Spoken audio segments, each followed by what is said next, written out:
If we didn't apply UDL, we would still have the same people coming in to use our resources, but the outcome wouldn't have been as good. We wouldn't have had the amount of training that we would have needed. We wouldn't have had the targeted programming opportunities that would have best served the children, and it wouldn't have worked for the other customers as well either.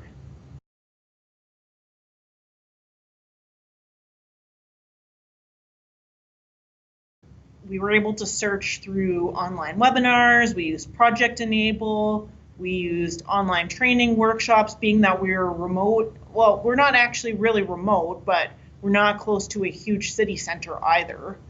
So we used a lot of online training opportunities. We used Barbara Clipper's online webinars through the ALSC, through the American Library Services to Children. We accessed our Moose Jaw Association for Community Living, and I even actually ended up becoming a mentor for a while for community living, and we also have access to our local Canadian Mental Health Association.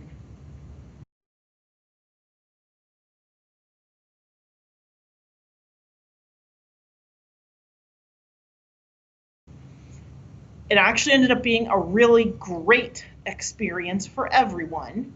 We were able to do these drills so that what happened was during this program, we'd had the first 15 minutes would be active drills so that children would be able to run and experience soccer, experience the chance of being on a team in a very inclusive environment.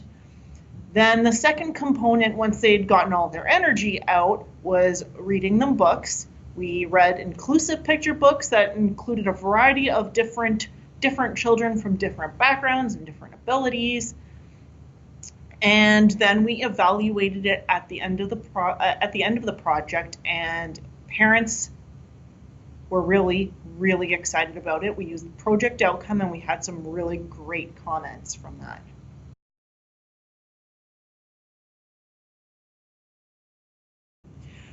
We have actually really grown in terms of our diversity and in terms of our inclusion. We are actually accessing all the different literacy camps now that Moose Jaw has to offer. So we have basically become more aware of print disabilities as well as other different types of disabilities. We're mindful about trying to include children of all types within our programming and support staff in doing so. We've actually even seen a lot of success with our literacy camp applicants.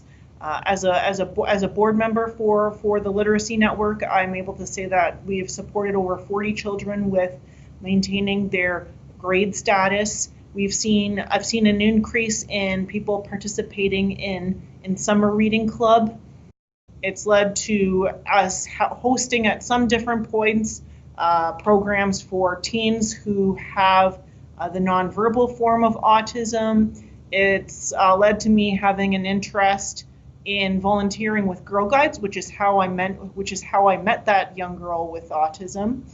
It's actually even led to us having a young student with autism come in and paint our mural on our front window of our library. It's a large, large window, and he comes in and he does a beautiful job.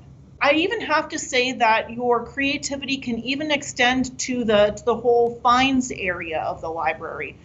Since fines have actually become more and more controversial, we have actually even taken to donating books to different organizations, being able to be a little bit more lenient and creative with getting books or reading materials out to different people who may not be able to participate because of fines. Sometimes disabilities can actually increase the amount of fines that a person might have. So if they have ADHD for example, they may not be able to get their items back on time, so that might cause a bit of a barrier. We were able to bring boxes out to some of our programs so that people would not feel too constrained by their child's disability, so that they could actually participate within the summer reading program.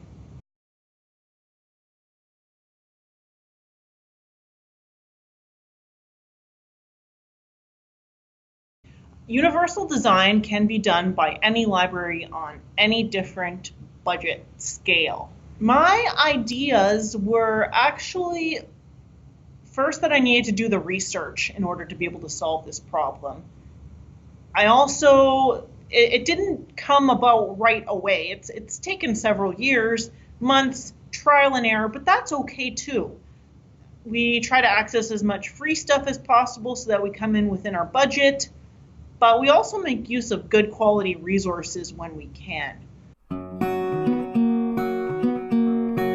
I would say do your research and get to know your community partners. If you can do those two things, then you can tackle pretty much any problem.